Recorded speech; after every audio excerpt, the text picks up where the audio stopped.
Olá a todos, vamos fazer uma aulinha de genética bem principiante mesmo, só para vocês terem uma ideia. Depois nós vamos se aprofundar um pouco mais. Nós vamos falar sobre as características humanas. O que é genética? São determinados pelo DNA. Poxa, o DNA. Nós já tivemos algo que nós falamos do DNA, sobre o RNA. Você tem o seguinte, você tem um histórico. O teu histórico é o DNA. Se você for ver, você tem rastros de pessoas de milhares de anos. Nós temos características deles. E isso vai misturando, vai fazendo as coisas. Hereditariedade são transmitidos de uma geração para outra. Ocorre devido às doenças ou exposição a lugares nocivos. Quer dizer, se você vive num local nocivo, o seu corpo vai tentar se adaptar àquilo. E algumas delas mexem com o DNA. Isso pode aparecer nos seus descendentes, etc, etc. Coisas congênitas. Ocorre quando o indivíduo tem desde o nascimento, ocasionado quando uma grávida adquire uma doença e muda a característica do feto. Isso pode acontecer também. Características adquiridas. São causas não apresentam certas características ao nascer, porém adquire depois. Então você tem coisas que você pega durante a sua vida e vai passar isso para o seu filho. Então pode acontecer isso também, beleza? Os estudos iniciais da genética. Concepção. Ela deriva de uma célula do macho e de uma fêmea, no qual são chamados de gametas. São células do tipo haploide. Nós já aprendemos o que é haploide, diploide, triploide, tetraploide. Ou seja, tem apenas um conjunto de cromossomos, uma vez que são produzidos por meiose, enquanto o ovo é diploide. O que é uma célula haploide? Só tem uma fita, diploide tem duas, assim sucessivamente. Gametas masculinos e feminino, grupo N, e o ovo 2N. Olha só, você tem um N do grupo masculino e um N do grupo feminino. Ele vai formar um ovo que é chamado uma célula diploide. Então, um haploide masculino, um haploide feminino vai formar uma célula diploide, conhecida por ovo. A célula ovo é formada de um gameta masculino e um feminino, e desta origina todas as células. Uma transforma em duas, duas em quatro, quatro em oito e assim sucessivamente. As células continuam até o nascimento da criança, que tem 2 trilhões de células, e continua na fase adulta, no qual chega a 100 trilhões de células.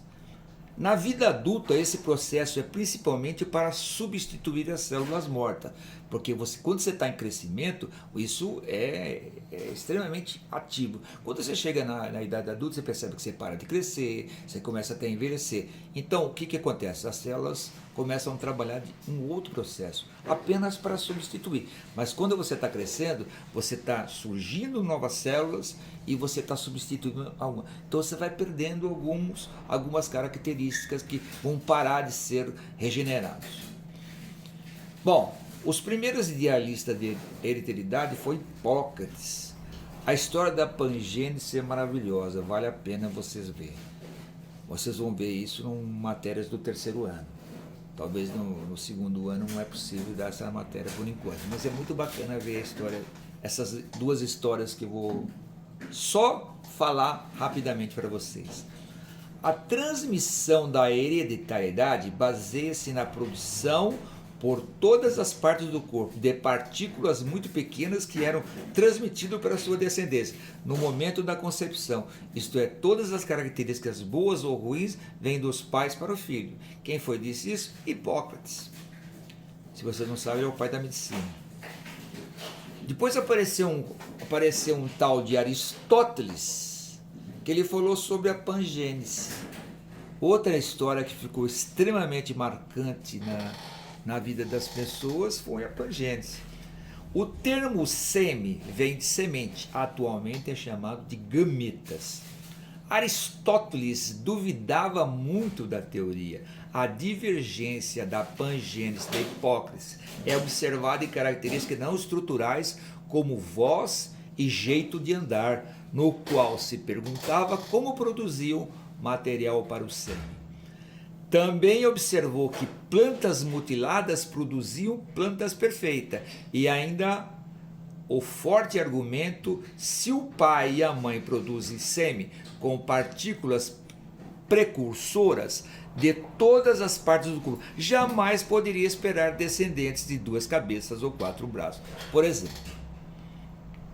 Bom, surge então o cara que ficou sendo o pai da gente. A história de Mendel, ela é incrível. Esse é um monge, né? Teve seu trabalho publicado em 1886. Esse documento é considerado o nascimento da genética. Imagine o que esse cara fez. Mas eu vou mostrar aqui para frente, vou mostrar não, vocês vão ver aí para frente, mais ou menos o que foi que esse cara fez. E como que esse cara entrou nessa história. Olha lá, genética é o ramo da biologia que estuda a hereditariedade. Gregor Mendel, pai da genética, trabalhou em ervilhas, postulou que a transmissão dos caracteres hereditários eram feita por meio dos gametas, beleza? Então, essa aula é só isso, quer dizer, vocês vão continuar essa aula. Vocês vão assistir o filme que eu deixei na tela aqui, tá? Vocês vão, esse filme vai falar um pouco da história de Mendel. E eu vou querer que você faça um pequeno documentário manuscrito e mande para mim aí. Explique o que entendeu sobre os primórdios da genética de Gregor Mendel. Como é que foi essa história? Beleza? Abraço!